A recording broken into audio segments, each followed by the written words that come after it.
It's time for Twig This Week in Google, right after the Big Apple announcement, but there's still lots of Google stuff to talk about, including an October 4th event we think is coming up, and why I'm not going to hand in my Galaxy Note 7. I don't want to give this up. It's all coming up next. Ron Richards and Stacey Higginbotham, and This Week in Google, next. Netcasts you love. From people you trust. This is Twit. Bandwidth for This Week in Google is provided by CacheFly. CacheFly.com. This is Twig This Week in Google, episode 369, recorded Wednesday, September 7th, 2016. Faster than the speed of regret. This Week in Google is brought to you by the Ring Video Doorbell. With Ring, you can see and talk to anyone at your door from anywhere in the world using your smartphone. It's like caller ID for your house. Go to ring.com/twig and get up to $150 off a Ring of Security kit with their limited time offer. And by Rocket Mortgage from Quicken Loans. Rocket Mortgage brings the mortgage process into the 21st century with a fast, easy, and completely online process. Check out Rocket Mortgage today at quickenloans.com/twig. And by Wealthfront. Wealthfront is a low-cost automated investment service and the most sophisticated way to invest your money. Whether you've got millions or you're just starting out, visit wealthfront.com/twig and sign up to get your free personalized investment portfolio. That's wealthfront.com/twig. It's time for Twig This Week in Google, a show where we cover the latest developments in the Googleverse and the universe, because we like to talk about everything. Jeff Jarvis has the week off. Ron Richards is joining us, host from All About Android and a regular appearer on our network. In fact, Ron will be on the new Screensavers on Saturday. Looking forward to that. Yeah, me too. You're still in New York, though. You haven't left. I am in New York City at the moment, yes. Yet. All right. Also here from Austin, Texas, it's Stacey Higginbotham of the IoTpodcast.com fame, and Stacey on IoT. Hi, Stacey. Hello. Feels like you were just here. You were on Twit this Sunday, which was great. Thank you. Oh, it was super fun. Yeah. Love having you on Twit because it's... It introduces you were going to call it the big show I again. was. You knew it. Oh, damn it. Oh, you caught me. Busted. I pity your husband. Man, all I just said on, and then that was all you had to hear to know exactly where I was going. Anyway, we're glad to have you on the little, Twig. And of course, right now nobody's talking about anything but Apple, and that'll be for the next few days anyway. Apple's big event was this morning. They announced a new iPhone 7, and I've thought for a while this might be an opportunity for Android devices because the rumor was Apple was going to drop the headphone jack, and indeed they did in a move that Phil Schiller called courageous. So, okay, I've got kind of a counterintuitive take here if we want to learn about the Internet of Things some more. I would love to learn about that. So I think it is courageous in the sense that they're making a bet on the future that's going to alienate a lot of people today. So I don't know. Is that courageous? It is just, it's a phone. If they're making a bet, I mean, if you really think there's that's what I'd like to hear. Is there a coherent reason to drop something that works so darn well? Here is my thought. Imagine that today, you want to control HomeKit. You have to talk into the Apple TV remote, or you have to talk into your phone. You have to say, hey, Siri, la, la, la, la, la. Imagine now you have something just on your ear, and then it has paired with all of your devices from the iCloud. Once you get contextual clues, and you can see Apple building this, you could basically walk from your, phone, wherever your phone is, into a different area and start talking to that device in your home. In a sense, they've kind of one up the Amazon Echo, which is room dependent. This is you dependent. Now that's a little crazy. But wait a minute, why does taking the headphone jack enable that? I don't understand. Because you don't have wires in your phone on you. I can walk around with some stupid I don't know. I used to have way back in the day like a Plantronics earbud thing that I would disconnect from my. Were you one of those dorks that would walk around with your? Yes. Yes, I was. I was a journalist. You know, you're just like you have to stay on the phone. You're living on the phone. Yeah. Yeah. And this was You're like you know, Ari Gold on Entourage. You never take it out. You just always, yeah. So if you imagine that, or just picture the movie Her. You didn't see him like taking out his headphones as he moved from locale to locale. He just, I don't even know what he had. That's a good point, because what he had was somewhat like the AirPods that Apple announced, which was a device that was an earbud, but also had now his didn't have a little microphone, but Apple has a little tube that's a microphone, and some apparently sophisticated technology in the AirPod to beamform so that it knows what the ambient noise is. It can aim, you know, it can in some way be better. That's kind of, isn't that what the Alexa does with its array microphone? Is it's able to pick far field mics. It's able to pick you up at a distance and figure out what you're saying, even if there's background noise. So maybe, and I think, maybe in that sense, you're right. The AirPods would help with that.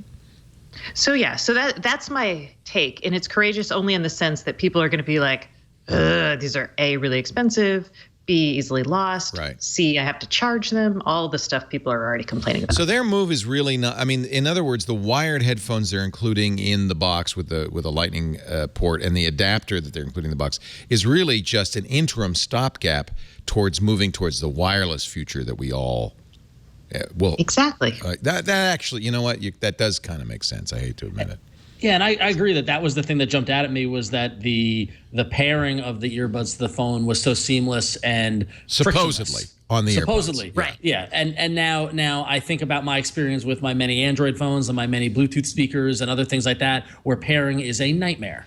You know, so is it courageous that they're taking this risk, you know, to charge you $160 for something you're going to lose in about a week? I don't know about that, but the commitment to a wireless device, wireless earbud, and working on the protocols behind that to do that could open the door for so much more. And so I agree with you, Stacey. That was the one thing that caught my eye in the very long presentation. If you want courage, get rid of the Lightning adapter, which is non-standard and proprietary and very expensive to license. If they'll even let you manufacture something at all with it, there's some fairly hefty requirements.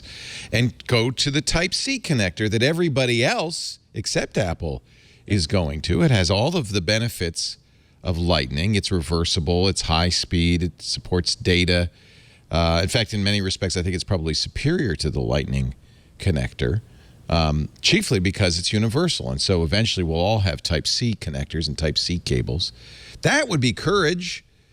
I agree. I loathe how Apple both changes its interface every 2 years and is constantly different. Well, and they'll never go to Type-C now. I mean, they're going all in on Lightning, right? This is Apple saying, okay, good, we're doubling down on Lightning. This is going to be around for years.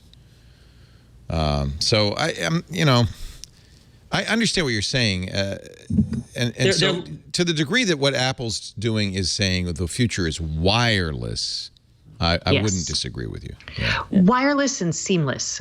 So moving from if you imagine computing isn't everything, you have to figure out a way, and Apple's maybe, and I need a lot more information to like really say this is it for true, but the integration with iCloud and having the intelligence in the earbuds to recognize things and switch you between places is a way to deliver that wireless future across computing everywhere. Do you anticipate a future where we're all walking around like you used to with that little earbud in? I think some people will. I mean, I think it will be situational. So in your home where you just talk to your stuff. Yeah. Yeah. But if you're out and about in the street or in your car, maybe it makes more sense to have a little earbud in. I do. I mean, look, that's what we love about the Echo, is that it's ambient. And right now, HomeKit is not. Right. And that's a big challenge for them. So I don't know. Yeah. The scenario you kind of lay out there reminds me of, I remember back in, I want to say the mid 2000s, I went up to Redmond and saw Microsoft presented they had built this whole home on their campus, and the whole idea was that you just have a pin or something on your lapel and it follows you from room to room, and if you're watching TV, the video will go from monitor to monitor or that sort of thing. And the idea of providing the context based on your location and your device, serving you the services that you want based on wherever you are. And so, plugging that into the earbud could be a way to do that. That's really interesting. But I like the idea of this, frictionless, it follows you, which is almost what, the phones are doing at this point. You've got phones that are listening, Google Now is listening, to how you're interacting with the phone and using that to cater the responses when you use the assistant. Maybe, it could be a step in that direction. 1967, James Coburn, the president's analyst. Watch. Oh, we can't hear, though. Looking at a miracle in modern communications, would you? Well, sir, let's take a closer look. Thanks to the science of microelectronics, you are looking at a complete telephonic receiver and transmitter. We call it the cerebrum communicator, or the CC for short. This dandy little device can actually perform every function of the old-fashioned telephone and more. And it does it without any costly maintenance, without telephone poles, without wires, without exchanges, without anything, in fact, except another CC in another location. And now you're probably wondering, why have we made it so small? Because it will it's be the smallest communicator powered by we've ever made. Your own brain. Now, Fantastic? Well, not quite, no. We merely inject the CC into that part of the bloodstream which leads directly to the brain. Technically speaking, for you doctors, we inject the CC into the internal carotid artery. The bloodstream carries it directly to the cerebrum where it lodges. okay, maybe we haven't gotten to that point yet. God, I hope not. That's not courageous. Actually- That's Coburn. They're researching ways to embed electronics in biosafe materials for those exact type of purposes. That's exactly what I Oh, want. I- I don't my- want to. my- I want to be jacked in, man. My sister is first in line for when Disney is able to take that Magic Band technology and make it into an injectable. So you just walk around the park and it does whatever you want. She has openly said that she would take that surgery. So What about you, Ron? I don't know. You gonna let your sister scoop you? I don't go to Disney that much. Anyway, Apple, I think, as skeptical as I was about whatever they did with the iPhone 7, I think that they showed enough good stuff, including a camera that looks pretty impressive, to show that they still have a shot in a world where Android is lapping them every few months. There's a new Android phone with new features. In fact, many have pointed out the LG G5 had dual cameras and many of the features that Apple is now touting in the iPhone 7. Did you use Everyone the always does G5, that. Ron? I've played with the G5. I haven't used it. I didn't use it. I as a reviewed daily it driver, briefly, but- and I was underwhelmed actually by the photography, the camera. The laser focusing and all that. This didn't wow me. I still prefer a S7 or the Note 7 to the G5, but I will get the iPhone 7 just to see what the camera. That's assuming your Note 7 doesn't explode in your hand. Okay, now I want to talk about that. Let's take a break because I did not turn mine in, and I'll tell you why I didn't in just a second. But first, a word from Ring, the video doorbell that's changing the world. I see rings all over Petaluma now, and it's not a surprise. I might have been the first to get one, though. We put our Ring in months ago, and I love it because I can see at any time when somebody's coming or going at my house, and when I'm expecting, by the way, an important package. I may interrupt this show to speak to the delivery guy because I'm not home, and they said, you're going to need a sign for it, and I really want it. So I'm going to try to talk to the delivery guy. He'll ring the doorbell, and I'll go, yeah, now, I'm not going to tell him I'm at work. I'm going to say, I'm in the bathtub. Can you just leave it there, and I'll sign for it later? We'll see if that'll work. The Ring doorbell has a high-def camera. It has a speaker. It has a microphone. And it replaces your existing wired doorbell. If you don't have a wired doorbell, it'll still work. It has a year-long lithium-ion battery in there that you can recharge. It comes with all the tools you need, including a level to install it just right in a variety of finishes to match your home. It rings your ding-donger in the hall, just like always, but it also rings your phone or your tablet anywhere in the world over the internet because it signs up to your Wi-Fi. I love the Ring video doorbell because even if somebody's just walking up my stoop or walking by, the motion detector inside will let me know. Now, if you don't hear the ding-donger in the hall, don't worry, you can get the Ring chime, plugs into any outlet, also joins the Wi-Fi, and that'll ring in your workshop or, the basement or the attic, wherever you can't hear the doorbell. That's a nice feature. They have actually a variety of new things. The stick-up cam, which is a Ring video doorbell without the doorbell part. So a camera plus speaker and microphone that lets you monitor other parts of your home, the backyard, the side yard. And it's wireless because it also comes with a fantastic solar panel that'll keep it charged day in, day out. What a great idea. And then they've just added this, and I've ordered this for my house. If you use the Ring's systems, they have now a Ring sign. You know how you have a security sign you put? These are very effective, by the way. In fact, frankly, this is the biggest deterrent of all. And this is solar, so it lights up even at night. The bad guys can see that you are protected by the Ring of security. Take a look at the security bundles they offer at ring.com/twig. Up to $150 off a Ring of Security bundle, depending on what you need in there, at ring.com/twig. I'm a big fan of the Ring video doorbell. I love our Ring video doorbell. I know you will too. Ring.com/twig. It was really handy when my daughter was living with us, because I could say, "How come you came home so late last night?" That made her crazy. Wait, Stacey. You'll be using that in a couple of years. I believe it. You'll be needing that. So, recall. I almost feel for Samsung, because they rushed the Note 7 out, hoping to scoop Apple, right? Get this out the door, get people talking about the Note 7 before the iPhone 7 steals all the thunder. But one little problem. Apple second sourced their batteries. They used to use a Chinese company. They're still using that, but they're also making their own batteries in Samsung's own factories. And apparently this is really embarrassing. It's the Samsung batteries that are overheating and exploding. I think I mentioned this last week, and maybe not, because I got it on Friday, the email from T-Mobile where I got my phone saying you can turn it in and either wait for a new Note 7, we'll have it in a week or two, or you can get a refund. And I thought, well, I've already reviewed it. I'm going to get a refund. But then I thought, but I kind of like it. And then I read something. Now, tell me if I'm nuts. And I'm not recommending this. But the Wall Street Journal and others reported that because the phones made in China couldn't use the Korean Samsung batteries, those were not being recalled because all the Chinese batteries were okay. It was the Samsung batteries that were causing problems.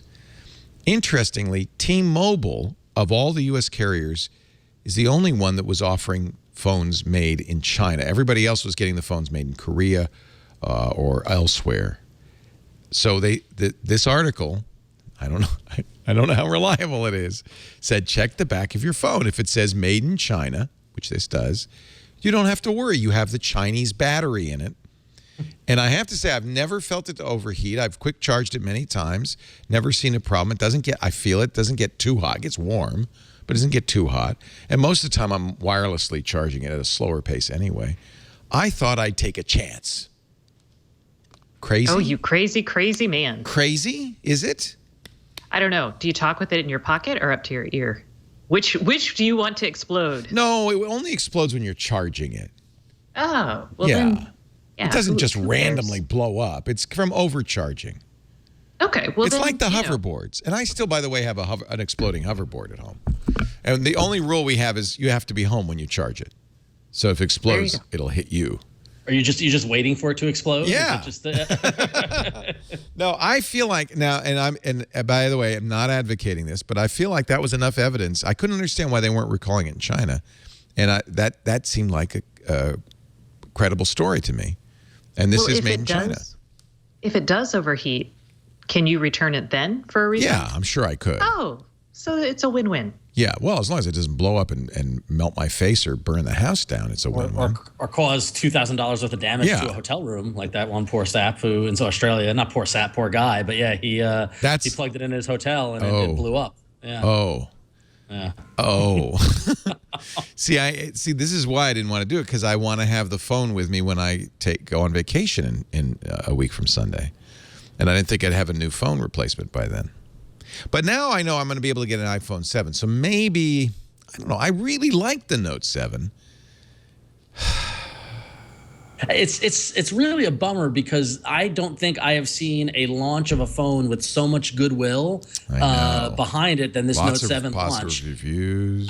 I mean, every Samsung launch has been strong to date. You know, you've seen a lot of great stuff with the Galaxy line and things like that. But this Note 7, it just seems universally praised. And now this is just like it's a snapback to just completely rejected and like, oh, it's, you know, like, careful, it's going to blow up. Because once you hear that some phones are being recalled and blown up, that just damages the entire line. Right. And it's hard to recover from that. And, you know, clearly Samsung stock has taken a hit and they're going to see declined sales. $1.5 billion charge against earnings on this. It's going to cost them a lot of money. They'd sold, well, now somebody's saying 2.5 million of them. Only 35 explosions. Jeez. I mean, those are good odds. It's funny because explosions. And the thing is that I mentioned this last night on All About Android, and then I saw it earlier today. But the FAA is cracking down on lithium-ion. You can't carry lithium-ion batteries in checked luggage. Right. And now they're looking at this phone, and they might ban this phone completely. Oh, that would be bad if I couldn't get on the plane with it. Yeah. What if I promise not to charge it? I'll turn it off and just leave it sitting. It's not going to explode. That's the thing, and I think that some of this is overblown. I mean, it's not going to explode just sitting in your pocket. It's not a ticking time bomb. Yeah. Yeah. Exactly. I don't know. Somebody in the chat room says, I have my Note 7 came from Sprint. It also says made in China, and I use fast charging. It never gets hot. Look on the back. That's the one. That's where you want to look. It'll say in the fine print. It'll say whether it was made in Singapore, made in China, made in Korea. And suppose Samsung's not telling us this. And in fact, the Consumer Reports said Samsung should do an official recall. They are not doing that through the CPSC, the Consumer Product Safety Commission. If you do an official recall, it becomes illegal to sell these.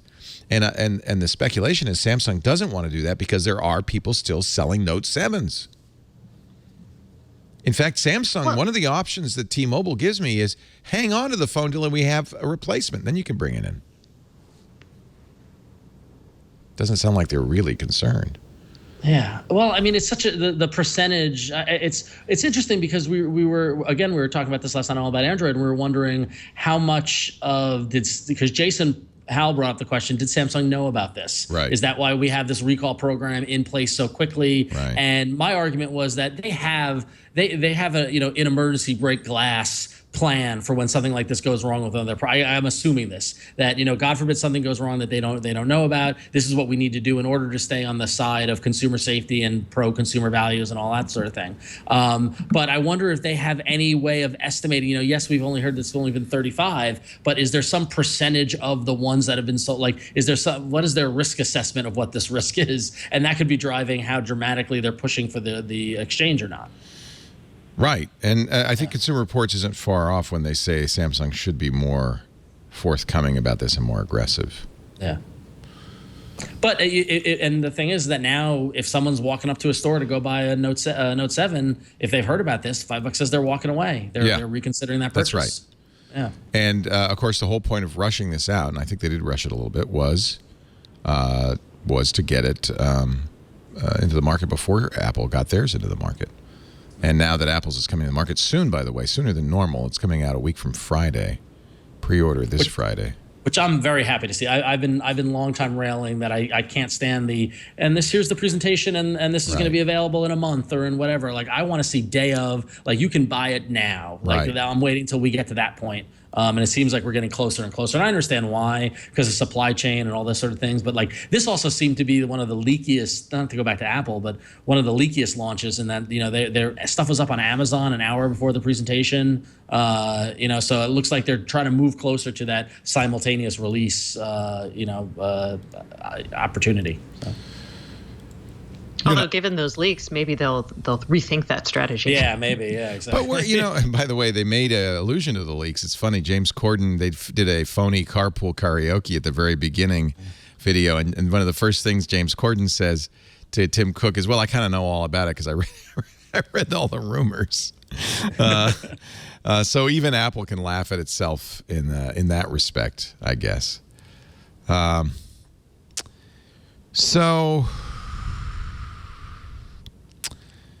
Anyway, there are going to be other choices. In fact, according to the rumor mill, once again, the new Google phones are coming. And those. Oh, I was hoping we'd talk about that. Yeah, October 4th. Are you excited, Stacey? You use a 5X or 6P? I'd use a 5X because the 6P is too big. Right. And I would love to get a new phone that's not. It's a perfectly good phone, but it feels a little chintzy, like many of Google's hardware efforts. Yeah. And I'm not sure if is it the Pixels? Yeah, No, they're called the Pixels. They're gonna. Yeah, the rumor is that they're dropping the Nexus brand, and they're going to be the Pixel and the Pixel XL. Which, when you say Pixel XL, several times fast. Pixel XL. Pixel. Yeah, it's difficult. Sounds like a Mayan king. Pixel. There we go. Yeah, I want to see these. Okay, this is the problem I have. On the one hand, I think it's fair to say if you're going to buy an Android phone, the safest phone to buy is one from Google. A, it's going to continue to get updates longer than any other phone, and B, Google's going to push out those monthly security updates, so it'll be the safest phone with the best future ahead of it. And yet, hardware-wise, these phones never seem to be quite as good as other companies' phones. I mean, I would love to put, vanilla nougat on my Note 7, get all the Note hardware, but the purity of the Google experience. Do you think, Ron, that the Pixel phones will be finally true flagship phones, or just a notch below? They're always just a notch below, and I'm not quite sure why. I mean, like some of the rumors going into this were that Google was going to embrace their own manufacturing chain, similar to how they did with the Pixel C. But these, at least the rumors for these phones, that's not going to be the case, and they're actually going to be HTC, kind of based off of the HTC One A9 line of phones. That's similar kind of, aluminum metal kind of casing, just with the two different sizes. So if you believe that, then, my guess, and based off what HTC's been doing, they will still not be as good as the Samsung, Note 7 from a camera standpoint or just from a total phone standpoint. But for whatever reason, Google feels that these are the best foot forward. And I agree with you. The Nexus phones have been, in my opinion, the Nexus 5, I used that phone for a year and a half, I think. That was a great phone. But the camera was secondary. Yes, the battery life was secondary. And I just want to see them be as good as. Yeah. I think, and I'm not sure what the Venn diagram is on this, but I know that when I was buying my phone, I looked at all the reviews, and man, reviewers were killing the 5X because it had like a plasticky exterior and blah, blah. And I was kind of like, you know what? I'm okay with that. And, I don't know how many normal people really spend a lot of time worrying about megapixels on your cameras and having things be the optimal thing.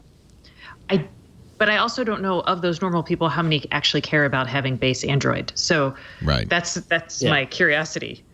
And Stacey, I think you're right. I think we overestimate the audience for the Nexus line, also because it's just a challenge to get. I mean, it's you got to go to Google's website to buy it. They've had a couple of in-store opportunities, but they haven't really embraced getting it to the carriers. The carriers have never pushed these phones.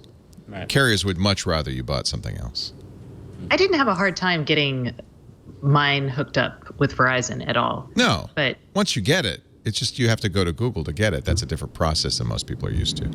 I also think some people really embrace the additional features that other companies put on. I mean, there's a reason why Samsung has all these weird, quirky TouchWiz type features. Their cameras have a lot more going on than the Google vanilla cameras.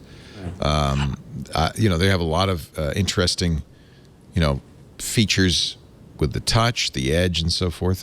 I think those prize those. I don't know if they prize them, Leo. I think that's Samsung trying to differentiate themselves and show independence in the marketplace.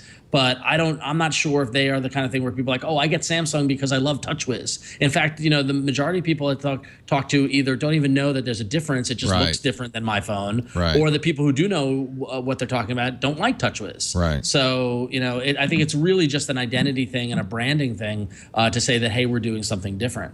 But Stacey, I know the reason you're excited about this announcement is not the phones per se, but everything else that Google be talking about. Although you have to think, just as you mentioned in a way that some of what Apple's long-term strategy with the iPhone has to do with HomeKit, that Google's strategy with these Pixel phones should somehow integrate with Google Home and other things, right?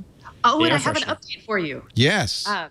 Okay, so this ties into Google Home, which is why I'm bringing it up now. Last week on This Week in Google, we talked about Nest and the software developers moving over Right. to Google from Nest. So I talked to Nest this week, and one of the things they told me was that story was a little exaggerated. What's happening is the Works with Nest engineers, some of those software folks, are moving over to Google to help create a more integrated experience around Works with Nest, and presumably, they didn't go this far, Google Home. So if you look at, actually, we shouldn't even say Google Home. We should probably say Google products, because if you look at the on-hub router that just got Philips Light support, Yeah. I think what you're going to see is Google bringing all of its smart home stuff into the on-hub, this home device that we're going to learn more about on October 4th. Maybe we'll even get some cool stuff with Chromecast. I have no idea. So that's kind of what that Nest news was about. So that's that. Okay. A realignment, not a reorganization. Yes, because they've still got lovely software people. I'm like, I'm not going to give it that much. It's just not everybody's going over, Yeah. which was kind of what people were thinking. But they wanted a group of smart people coming over to work on this overall strategy. Yeah, and it could be that Google is saying, you know, Hand in guys, hand. Nest, y'all are not making it here. Right. Let's bring more stuff in house. Well, or it would make sense that we want everything to work together. Yeah, And as it so we has- want the Nest stuff to work with whatever Google stuff is going on too. Well, that was the original. That was the original hope when they acquired Nest. Was that because at the time, if you remember, when they acquired Nest, Google was dangling the idea of Google Home, and I remember seeing some animations of you drive up to the house and the lights turn on, and all this sort of stuff, and we all thought, oh, Nest will integrate, brilliantly with that, and then there was just no integration. Yeah. So hopefully that this is the step in that direction, because honestly, I think that's the power. I mean, like the Google Home device that hopefully we're going to see more on October 4th of, the little air freshener that they showed at Google I/O. I can't wait for it, because if you ask me, that's the Alexa killer. That's the that's going to be their opportunity to really kind of finally dive into the home and provide a product that people can't live without, similar to how people can't live without the Echo. Will it work better with the Pixel? Will this stuff?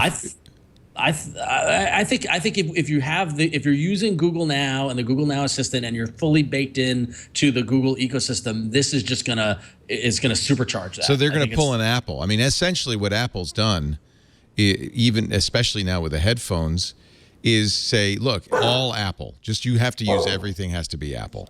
If you want it to work, you got to be using Apple gear. And Google hasn't done this. I mean, but could do this, right?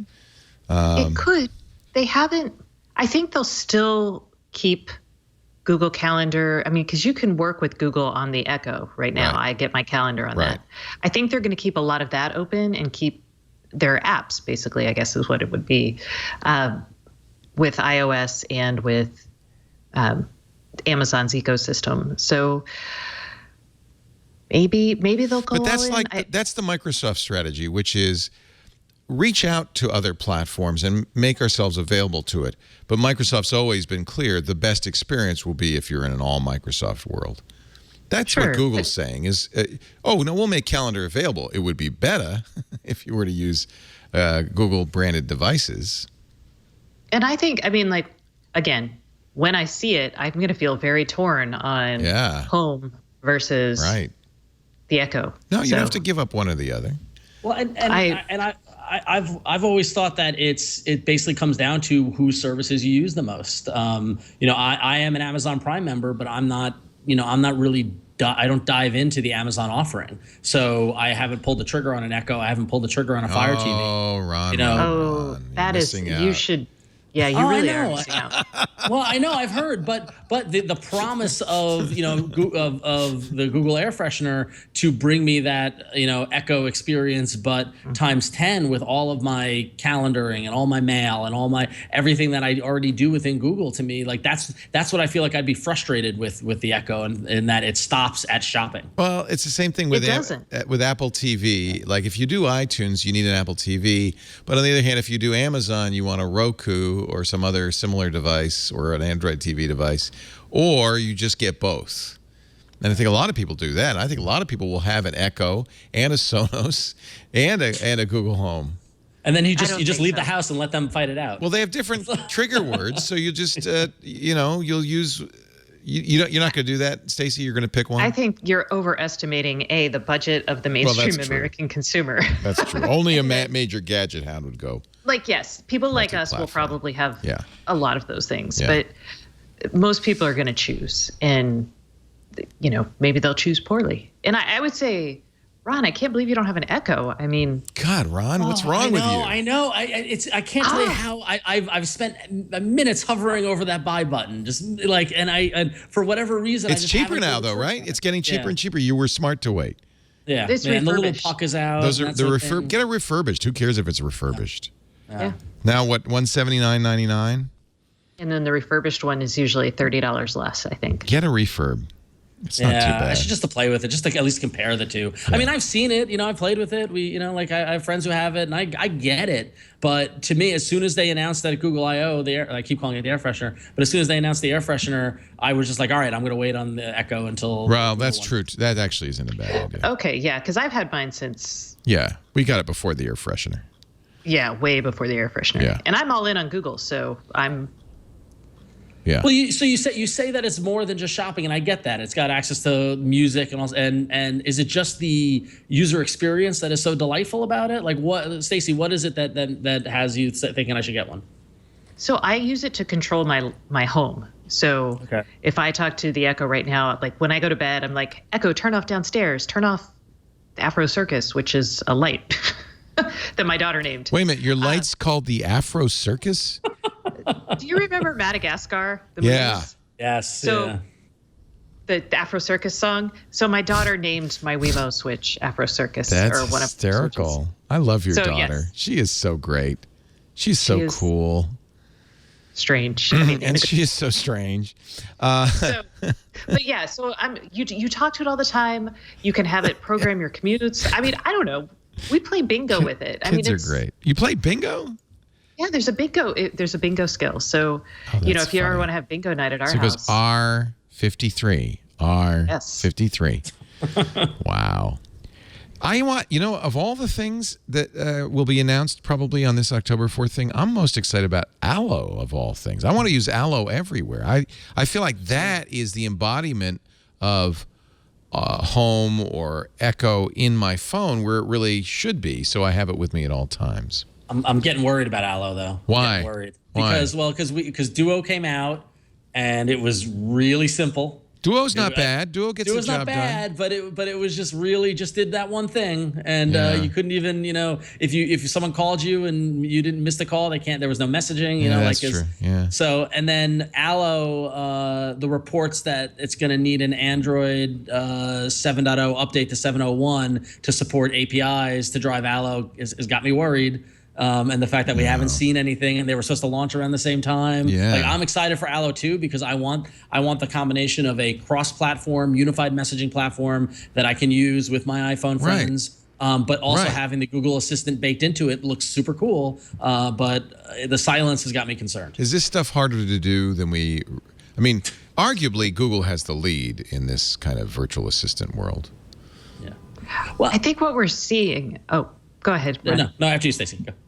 I was going to say, Google's betting its whole future on machine learning, right? Yep. So what you're seeing is the Google Assistant stuff. If you look at what Apple's launched, it's betting on easy-to-use hardware and integration. Yes, they have a machine learning component, but it's not anywhere near Google's. And so it's kind of these two versions of the future battling out. And I think they're pre-announcing things or putting things out before they're fully ready because they're trying to drive towards these respective visions. And maybe that's just what we're seeing here. Okay.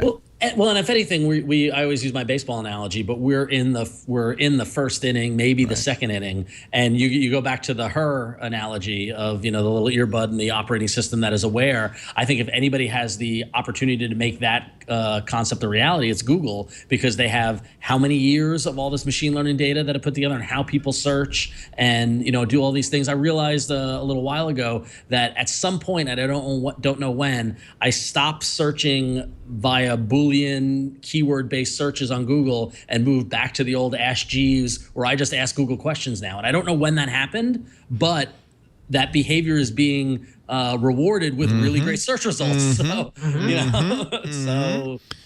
I feel like it's good. Google has the edge there. Absolutely. Also, very good news for people who love the Nexus 7, and there are not a few of them. There will apparently be announced at this event, at least according to 9 to 5 Google, a 7-inch tablet built by Huawei, who builds, by the way, the 6P and does a very nice job, with 4 gigs of RAM. Pixel C, I think we can safely write off as an aberration. I think it's over. But I would love to see a 7-inch. The Nexus 7s are so great and so affordable.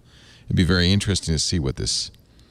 Although a 7 has me confused because a 7 isn't that much bigger than the 6P or what will be the Pixel XL. It's a little bigger than a phone, but you don't want a 7-inch phone. No, but would you rather have an 8-inch tablet? No, but I mean, some people would. Yeah. And there are plenty, God knows, there's plenty of tablets in a variety of sizes, Android tablets. Samsung's making some pretty good tablets. But what's missing is that 7-inch, I think. Well, I also wonder how viable the tablet market is these days. Yeah, maybe not. New watches, although I have to say we saw this. I'm a little torn because the Tizen-based Samsung Gear 3 that we saw at IFA at IFA was very impressive. Looked very good. Of course, it'll require a Samsung phone, I'm sure. Google will do this time, according to, again, 95 Google, some Android Wear watches that are branded by Google, which would be interesting to see.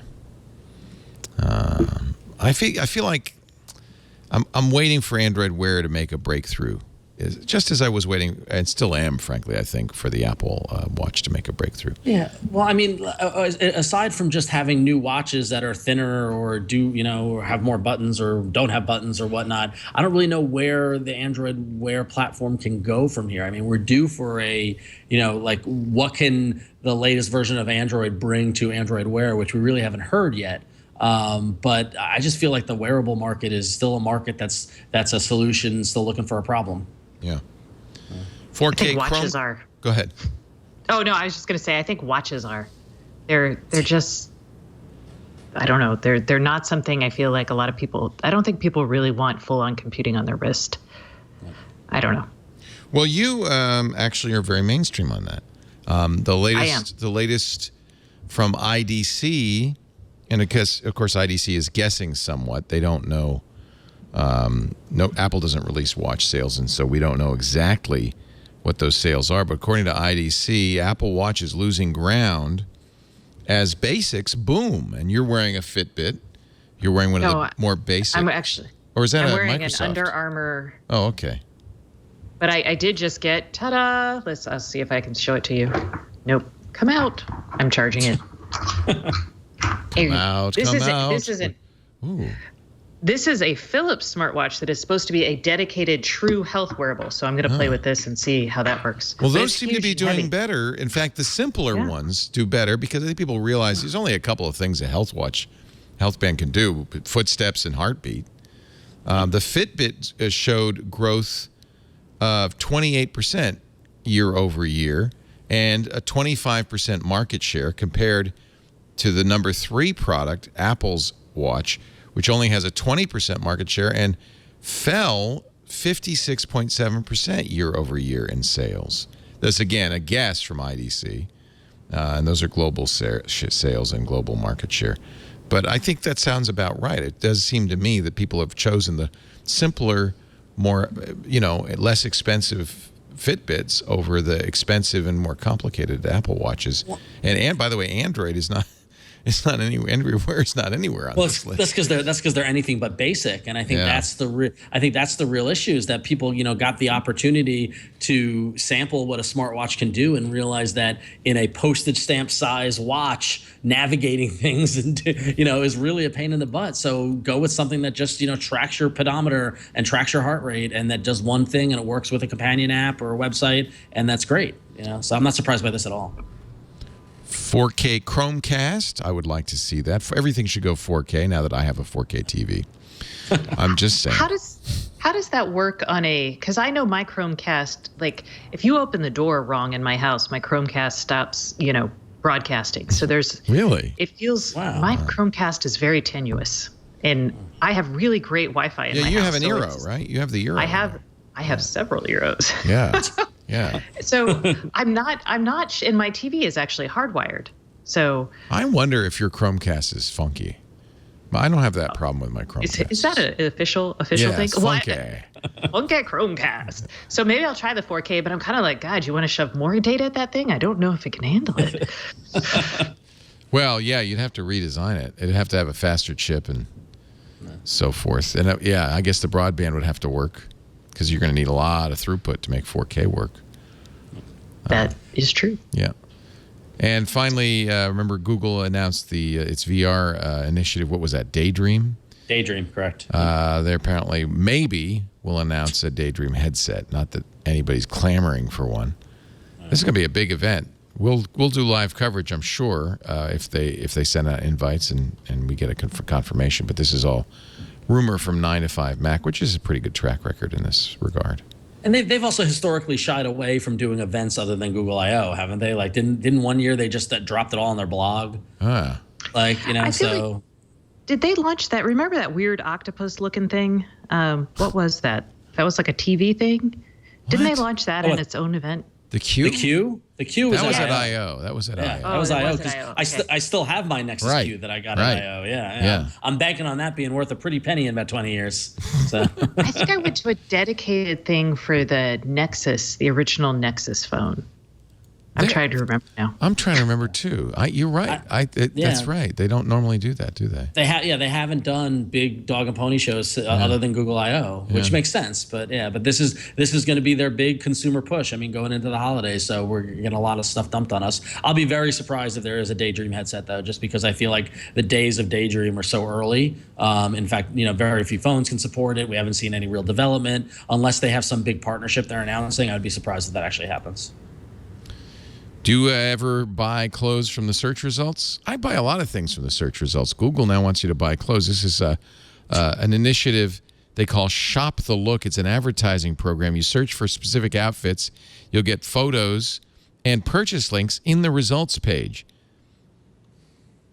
I am so excited about this. Really? Wow.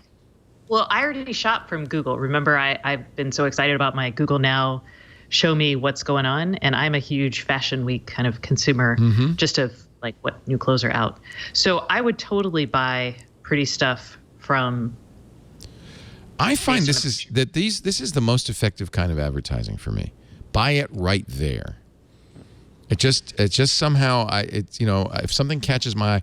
This Instagram works. I've bought stuff from Instagram ads because you're going through your feed and you see a cool picture, and it's not so hard just to click it and buy it. Facebook, I guess, and this is even more immediate, right? Search for something, buy it. This is what made Amazon billions, isn't it? Right. Isn't that just that one button, that one click purchase, which they fought so hard to protect in the courts. But it's preying on our impulse, and then the click of the mouse is faster than our regret.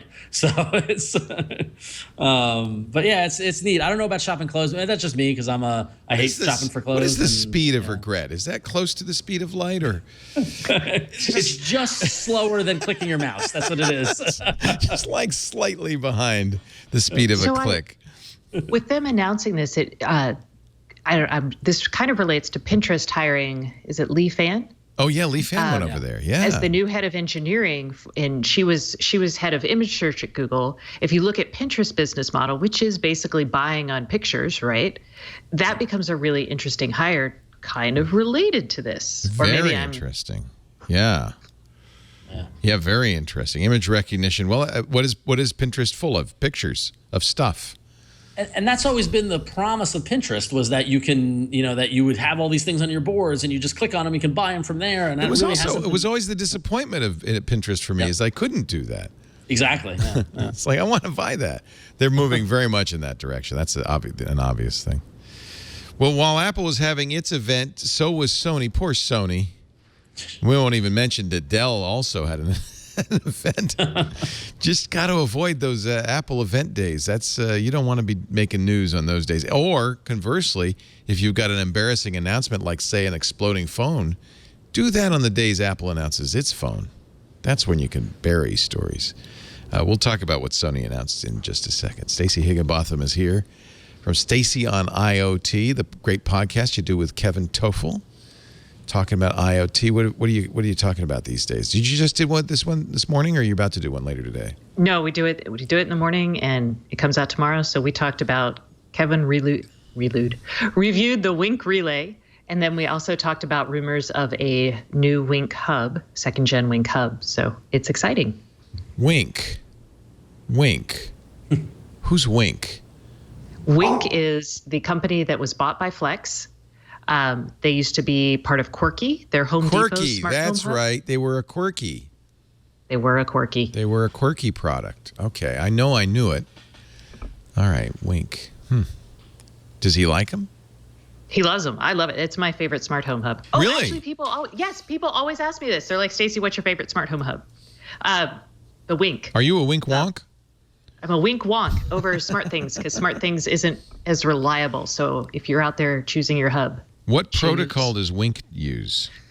it actually speaks a bunch of different radios. So it's not just Zigbee or... It's Zigbee, Z-Wave, Lutron, Kitties. Oh, that's what you want. Proprietary stuff. I guess that's what the Smart Things did too. The whole idea of it was it integrated all of these protocols. And Smart Things doesn't have the Lutron, and it doesn't have Kitty. It has Zigbee, Z-Wave, Bluetooth, and Wi-Fi.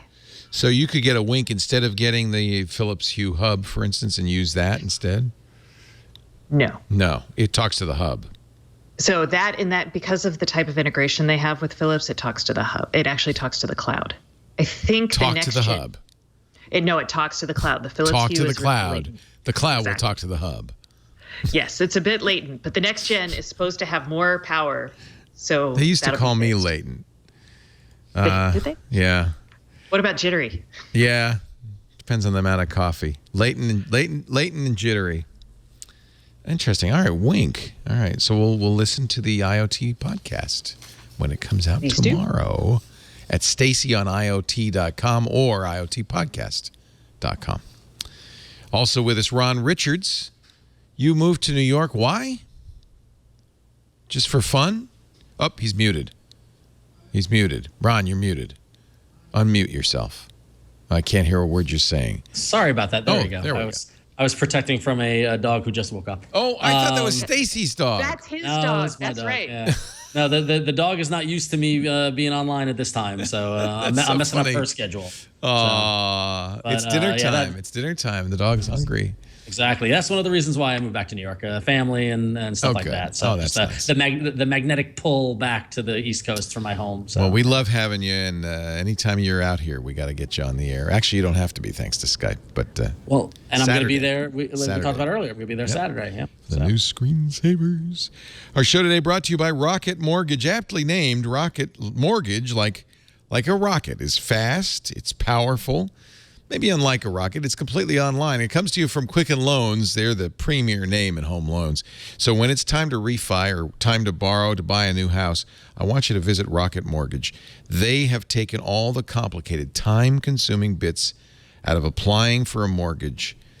They're gone. If you hate searching through stacks of old files and paperwork, if you hate the idea of bringing a banker's box full of stuff to your mortgage broker, you will love Rocket Mortgage. With Rocket Mortgage, you can easily share your bank statements and your pay stubs at the touch of a button. You can get approved in minutes for a custom solution that's tailored specifically for your unique financial situation. And best of all, you don't even have to do it on a computer. You could do it on a phone or a tablet. You don't have to get up from the couch. If it's time to buy, if it's time to refi, visit Rocket Mortgage at quickenloans.com/twig. That's quickenloans.com/twig. Equal housing lender, licensed in all 50 states. NMLS consumeraccess.org, number 3030. It's the fastest way to get qualified or pre-qualified to borrow or to refi. quickenloans.com/twig. And we thank them so much for their support of This Week in Google. So I do not have a PlayStation 4. I'm one of the few people. I made the wrong bet 2 years ago, and I bought an Xbox One. You got X-boned? I get X-boned.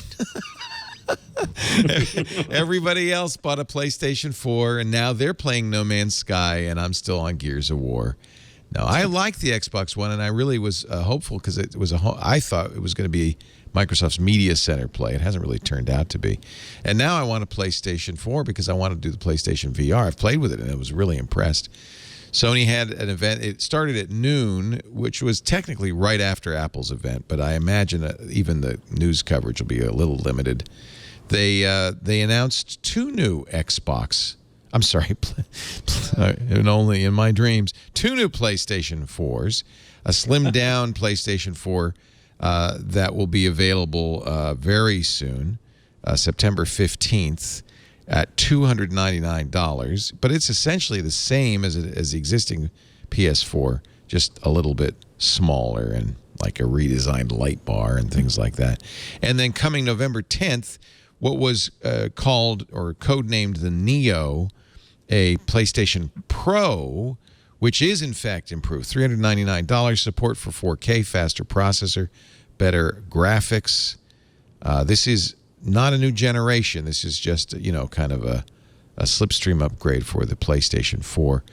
Upgraded GPU and a terabyte hard drive, but an upgraded price to $399. So they went from having 1 console to having 3. Yes. Basically. Yes. Or no, or 2. The slimmer, cheaper PlayStation 4 is just replaces the original model, and then this is for the hardcore gamers. Right. Yeah. So 2. Well, and I want it because I'm very interested in the PlayStation VR. Yeah. Now, I don't know if that will come out at the same time. It should, because I know they wanted to get it by the end of the year. So I'm thinking this Neo, this PlayStation Pro, will also be offered in a VR bundle at another price, probably a couple $100 more. And they're also adding HDR in software to every PlayStation 4. So that's for gaming, and I guess streaming video playback. Not Blu-rays, though. Not Blu-rays. The new Xbox supports the UHD HDR Blu-rays, and I've been watching them on my new Xbox. I really, really like them. You have to have a TV that supports it. I really wonder. I mean, I think it's interesting that the PlayStation Pro won't play 4K Blu-rays after Sony helped usher in the era of Blu-ray with the PlayStation. So that really makes me wonder: is Sony betting on the fact that we're going to consume all of our content streaming and not via discs anymore? No more physical media. It feels even a little retro today when I go to Amazon and I buy, The Martian on a disc. And I have to wait for a truck to bring it to my house to watch it. But it is the highest quality. I mean, if you want, UHD, HDR, play it back on one of those new players or on your Xbox One S. And I have to say it looks really, really good. It really does. There's a danger in going all streaming in that, the quality is better on the disc, like you mentioned, but also there's availability. I found out, much to my dismay, a couple of weeks ago that the only way I can watch the movie The Commitments, remember that movie? Yeah, great movie. Yeah. It's not streaming anywhere. Danny Boyle, right? It's just it was 1990. I forget who directed it, but he did Train Spotting. Yeah. Yeah, but I confuse the two because I can't understand anything anybody's saying in both of those. Irish, Scottish, same thing. That movie is not available. That movie is not available streaming, and in fact, it's not even in print on discs. That you have to buy a used DVD. If you want to watch that movie. Here's a tip from Stacey. No, if you check back, sometimes things that are not available become available over streaming as like the licensing rights change. Yeah. Right. So you don't need it right away. Yeah. It's not unusual, though, and I don't understand it. I even complained to a friend of mine. I was trying to watch his movies, and none of them were on. You had to buy them. You couldn't even rent them anywhere. I know. Why is that the case? Well, and I said, you really ought to talk to but it's not up to him. It's up to his film company, right? The producers and the owners of. They're so nervous. They are just so nervous about piracy, I think. I will give the and Stacey, you're totally right. Now it's back available. That's crazy. Tip from Stacey. Wow.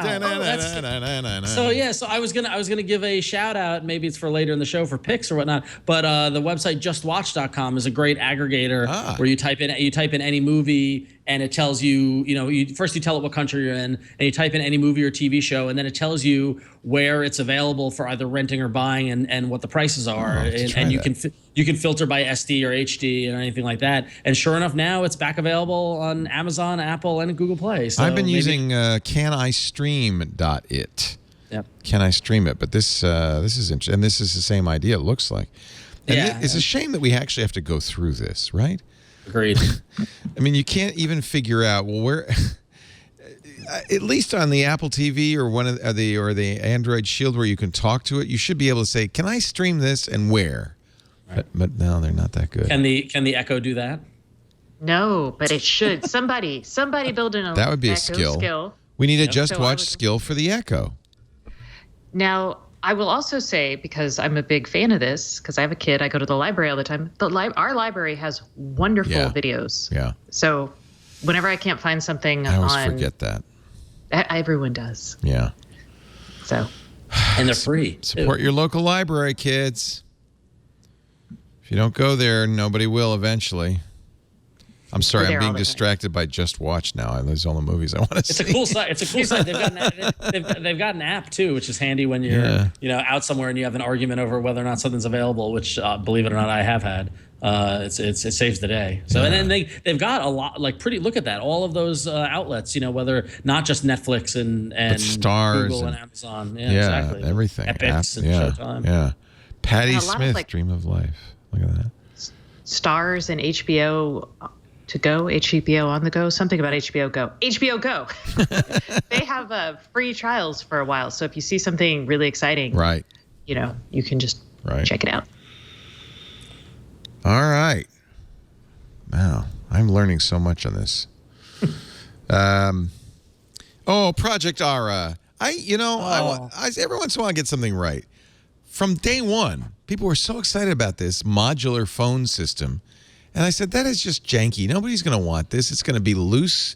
Pieces are going to fall off your phone. You're going to really... And people were so excited about this. Well, now Google says, yeah, maybe not. They're going to license it, but they are not going to make Project Aura modular phones. This was something they kept when they sold Motorola to Lenovo. This was part of Motorola's kind of research projects, and they've suspended it at this point. They didn't say why. Maybe because they figured out nobody wanted janky phones to fall apart. I don't know. I am maybe so Rick upset by this Osterloh one. is. Oh, sorry. This could be something Rick did because Rick. This is all Rick. This is under the reorganization under Osterloh. And Rick would know because he was at Motorola when Project Aura was one of their research projects. Yep. Why do you think he killed? Why are you upset? First of all, Ron. Because I loved this concept. Because I think that every phone out there, we've reached, peak phone. Yeah, we reached peak phone. It's just completely homogeny, and there's no real innovation going on the hardware side.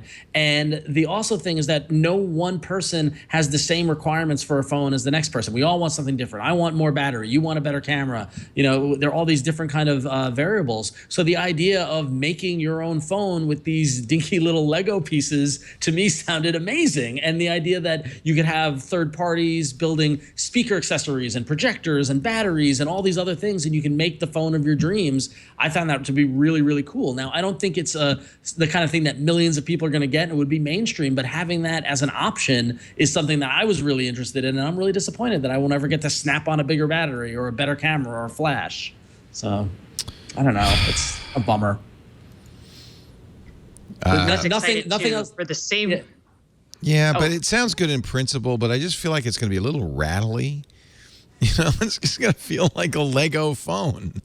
Well, that's the thing. And look how well Lego did. Everybody thought Lego was crazy all those years ago. Well, why did they give up then? What's wrong? I mean, there must have been. I think it's got to be something about taking a product from concept to shippable. And while the idea of snapping on all these things and doing hot swapping and stuff like that is great, there has to be a flaw somewhere in battery life and maintenance or in processor, management, in that it actually wasn't a phone that they could ship because people would complain about one of those two problems. Yeah, that's my guess. So, 4 years in prison for Guccifer. Guccifer, I didn't know they caught Guccifer. It turns out he's a 44-year-old Romanian, Marcel Lehel Lazar. He hacked George H.W. Bush, George W. Bush. I thought, actually, he was a kind of a cover for Russian state hackers. He was the one who uncovered Hillary Clinton's private email server. He also hacked Colin Powell, Robert Redford, Steve Martin, Nicole Kidman, and he always took credit for it. But now he's been arrested and sentenced 52 months in prison, 52 months in jail. However, now there's Guccifer 2.0, and Guccifer 2.0 apparently is not Lazar, but some other group, and they hacked the Democratic National Committee and leaked those documents to WikiLeaks. So maybe Guccifer lives on, even though he will live the next 52 months in, is it a Romanian prison or a U.S. prison? Ooh. He was extradited to the U.S., so it's a U.S. prison. Yes. Yeah. I think, and that's if Guccifer is indeed just that one person, or if there were. It's like anonymous, probably, right? Yeah, There's, exactly. yeah. I just want to know. The political ones I get, but what's the motivation for hacking Robert Redford? Everybody loves Robert Redford. Right. I mean, like. And even if he had nude photos, I don't know if there's a market for that. He's like 80 now, right? Yeah. It's like, Yeah. It's just mean. Maybe he has really great emails, though. Think about the gossip. Oh, the gossip. Yeah. Gossip. Ooh. Oh, wait a minute. I know why. Because he was in sneakers. That's it. That's why. Hack the faux hacker. There it is. Yeah. That's what it is. The faux hacker. Self-driving Ubers in San Francisco. Maybe you can try these for us, Ron, and report back. Uber has declined comment. But look at this car. This is the Batmobile, baby. I think that almost is a joke. It looks like it's got so many cameras. 1, 2, 3, 4, 5, 6, 7, 8, 9, 10, plus LiDAR. I'm just counting. And why does it have Pennsylvania plates? Oh, because they were doing they're doing the test in Pittsburgh too. That makes sense. It's in Pittsburgh, and now it's in San Francisco. I get it. Here's this is the one that was captured 4 days ago. Yeah. I swear to God. Who are you going to call? Ghostbusters. Is Leslie Jones driving? I figure this is the new Ghostbusters mobile. That is ridiculous.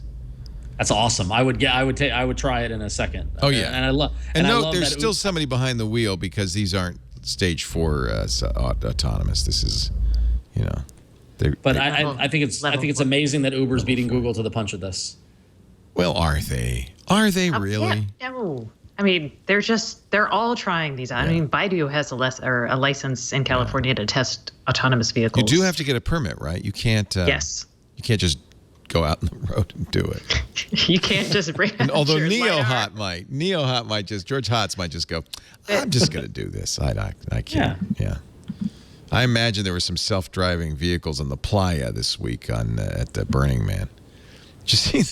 Oh, they got their vandals attacked. The hooligans? The hooligans. Yes.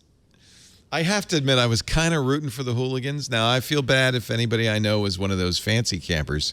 I guess this was a camp created by DJs. It was like an EDM camp that was very nice.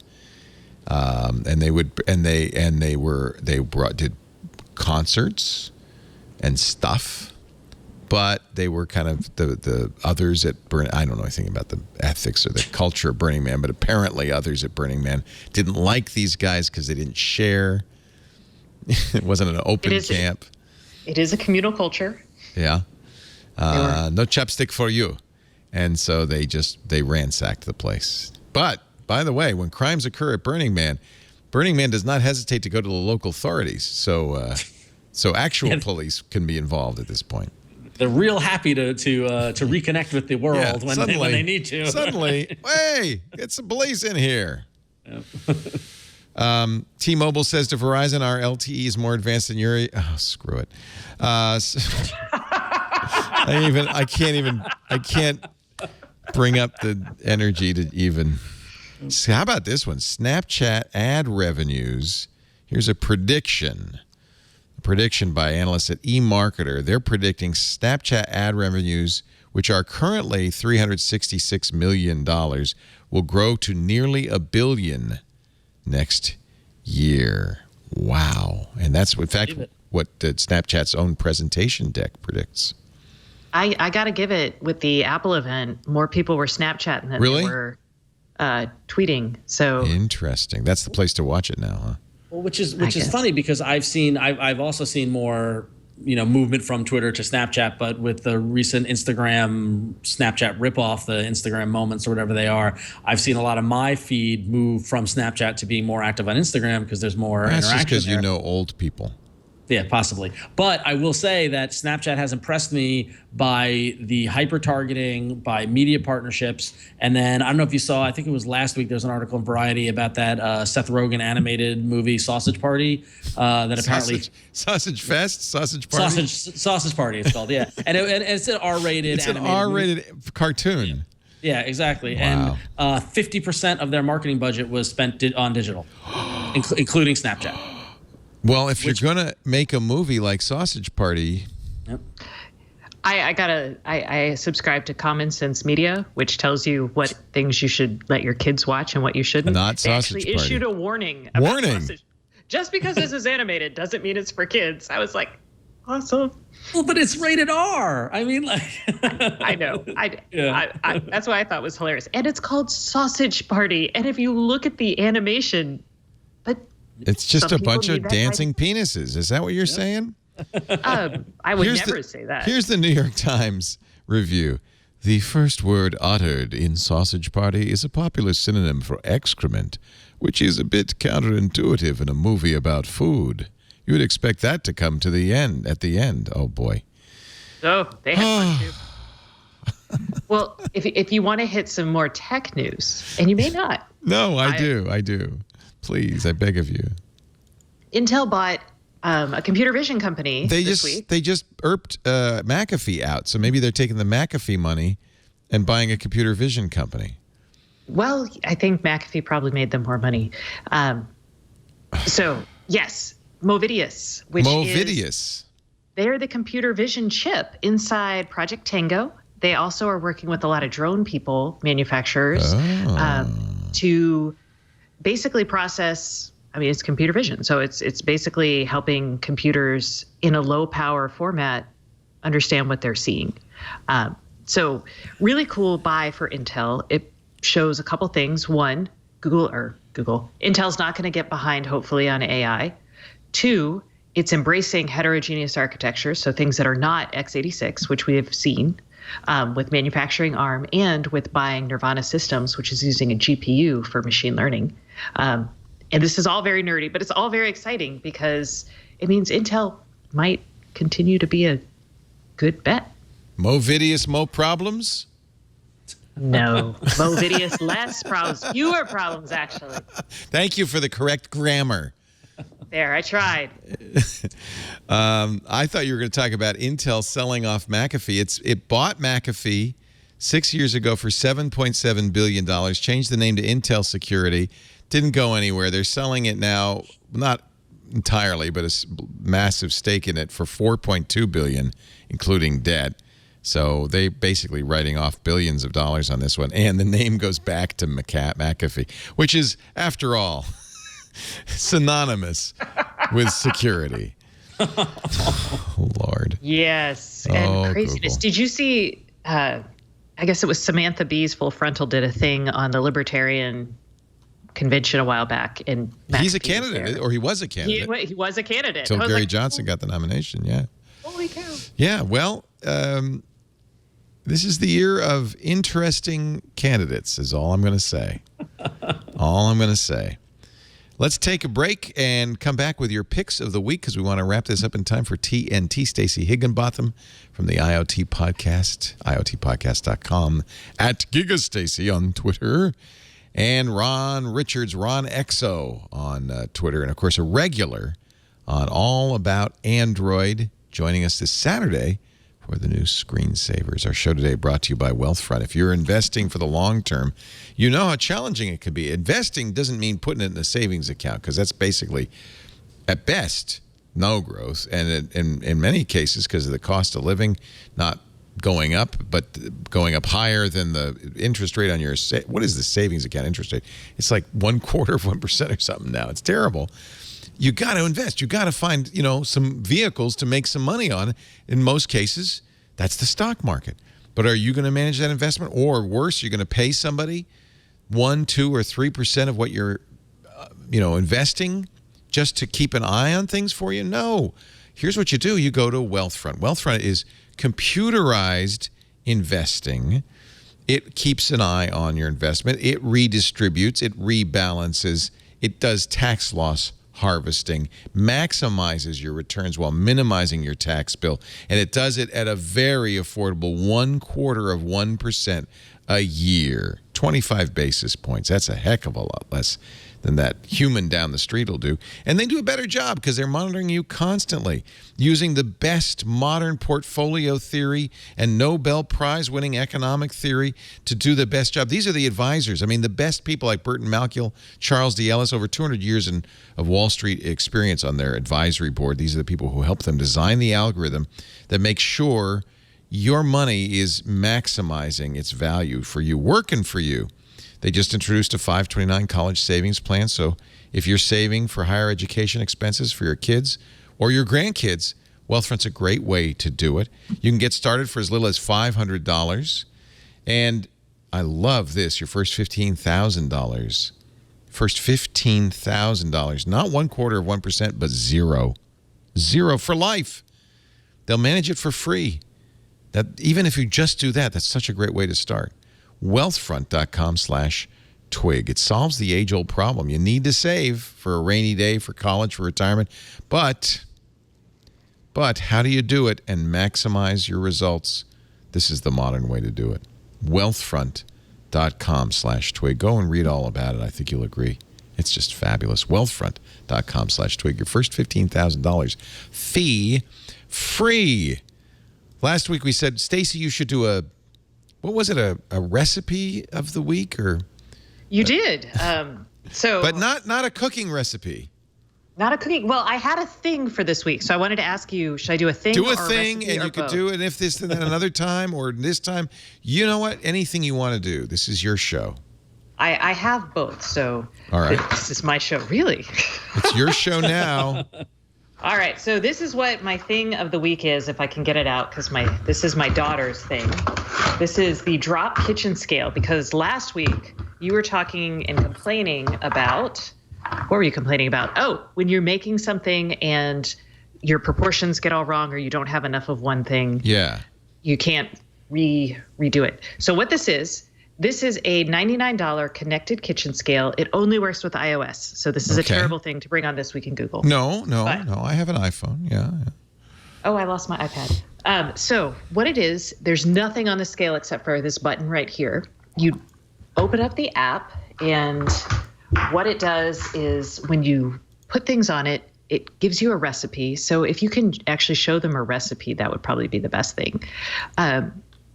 All the recipes are modular. Okay. And when you start up the recipe, it's like, okay, preheat your oven, and here are your steps. You pick a recipe. There's mini chocolate. Oh, all right. You can do the other one. Lemon sorbet. Lemon sorbet. Okay. That's easy. Okay. When you start the process, it gives you the ingredients in a very step-by-step path.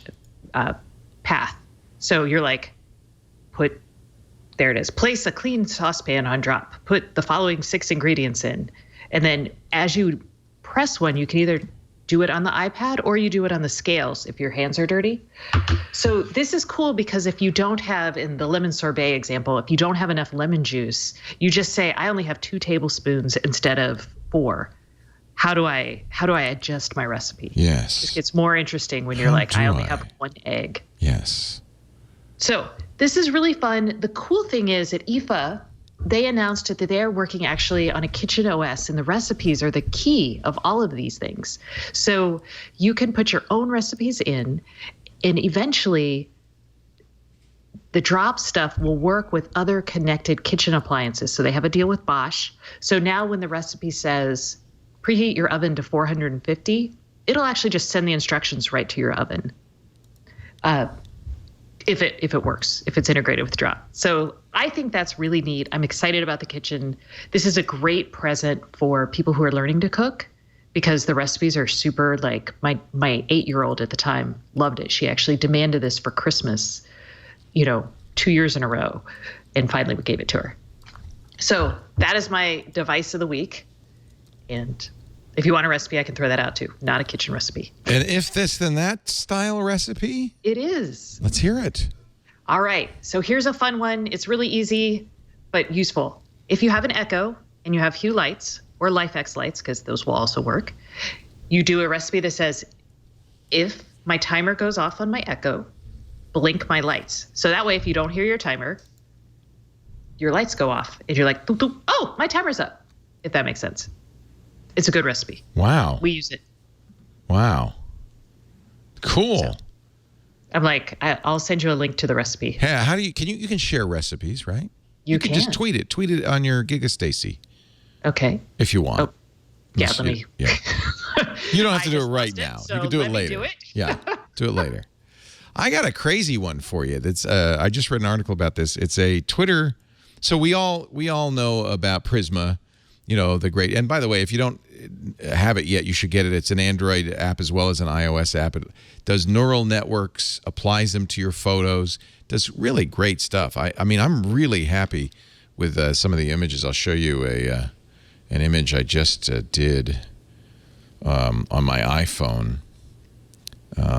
Well, you know what? Let's show you how I do it on Kandinsky. Neural Painter. So Neural Painter is a Twitter bot that does the same thing. You tweet to @NeuralPainter, and you can use one of their filters: brutal, candy, castle, ceremony, EDTAONISL. I don't know what that is. Kanagawa, Hokusai, Kandinsky, selfie, starry night. So I created. Let's just tweet to it an image, a picture of me, and then you do the hashtag. I'll do Kandinsky. Actually, let's do a different one. Let's do brutal. I don't know what that'll do. And I'll show you what happens because I pre-tweeted this just like a cooking show. This is the tweet back to me of that picture from Kandinsky. Isn't that cool? Here's one I tweeted a picture of a boat and just used the default random tweet. And in a little bit, I'm sure I will get a tweet back from Neural Painter of whatever Brutal does to that picture. It's kind of fun, and you can actually watch its feed to see what it's doing with other people's images as well. Just an interesting bot created by Hey Neural. It'll also convert videos and GIFs, animated GIFs, as well as images into an interesting form of art. And it's free. Let's see if I got one back with Brutal. Yeah, here's my Brutal. Ooh, that is Brutal. I just love the idea anyway. Neural Painter free. It's a Twitter tool and another way to fill your feed with nonsense. Mr. Ron Richards, what do you got for us? He's muted again. Is the dog bark? Who let the Richards dog out? Sorry about that. The air conditioning kicked in. Oh. It's still hot in New York. So I was wrestling with what to bring to you today. I already mentioned Just Watch, which is fantastic. JustWatch.tv. I love that. But I think considering that I'm on All About Android and we were talking about the new Nexus phones, I got to recommend my daily driver, the phone that I've been using. And Leo, it's the Nextbit Robin. But for a important reason, that they've dropped the price now to $299, and they have a very good-looking red version of the phone.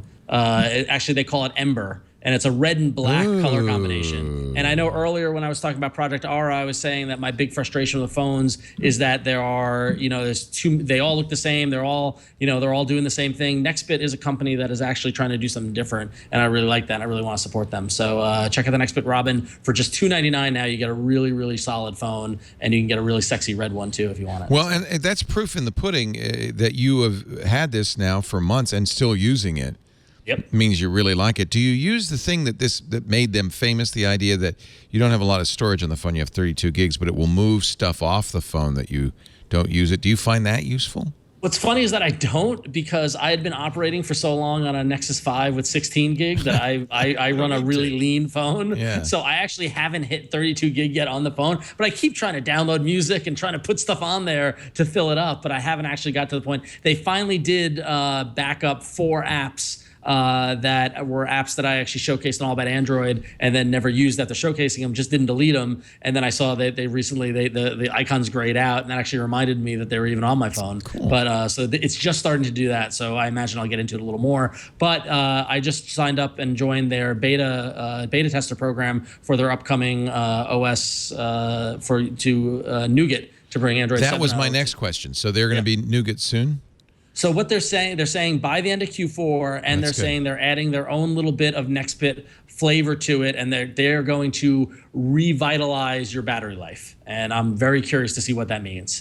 So how is the battery life? I thought it was pretty good. Battery life is all right. It's not great. I mean, it gets me through a day. I can pretty much leave the house, go work a full day, and come home like around 5 or 6 and have to plug it in, which is to be expected. It's really bad when I'm at an event and I'm doing something and I'm using a lot of data, but that's to be expected. But apparently there's something in Android N that, combined with their engineering mastery, they're going to make that battery be that much better. So we'll see. Be very interesting. Yeah, but that Ember phone is it's beautiful. Look pretty, at that. isn't it? That's cool. Yeah. It's very pretty. Yeah. So, and it's $299 now. They dropped it $100. So. It was more. Oh, that's good. Yeah, it was $399. Okay. It launched at $399. Now they've dropped it to $299. Good. Oh, I'm glad they're doing well. I liked them a lot, and I wanted the best for them. So that's good. Yeah. Innovation is good in hardware. And competition. Yes. Ron Richards, you see him all the time on All About Android. You'll see him Saturday on the new Screensavers. You can find out more about.me/RonXO. He's also on Twitter @RonXO. And it's always a pleasure having you here. Thank you, Ron. Thanks for having me. Yeah. It's the Blue Hour in Manhattan. It's starting to get magic hours. The magic hour is happening. Thanks, Stacey Higginbotham. She's always wonderful on this show, and we're thrilled to have you on a regular basis. IoTpodcast.com. The new one comes out tomorrow with Kevin Toffel and @GigaStacey on Twitter for that recipe she mentioned. Thank you so much. No problem. I sent it out, you guys. The word of the week, courage. All right, we'll see. Thanks for joining us this week on This Week in Google. We do the show every, Wednesday afternoon, 1:30 p.m. Pacific, 4:30 Eastern, 20:30 UTC. I presume Jeff will be back next week. I hope he will. I know Stacey will, and I hope you will too. If you can't watch you're not going to be here next week? Sorry, I'm in London. Oh, well, that's all right. That's okay. After that, I'll be in Paris, so there. Oh, I'm jealous. Well, we'll work it out. We'll find another wonderful person for. Maybe we can get Gina on just for next week. Gina Trapani on just to see. We can't be in the same show at the same time. No, that would be a collision of minds. Too much awesome. Too much awesome in one room. My brain would explode. If you can't be here in person, of course, you can always listen after the fact. twit.tv/twig or wherever finer podcasts are aggregated and kept online for your download pleasure, including our own Twit apps on many platforms, written by our fans, not by us. But thank you, fans, for doing that. And thank you for being here. I'll see you next time on Twig. Bye-bye.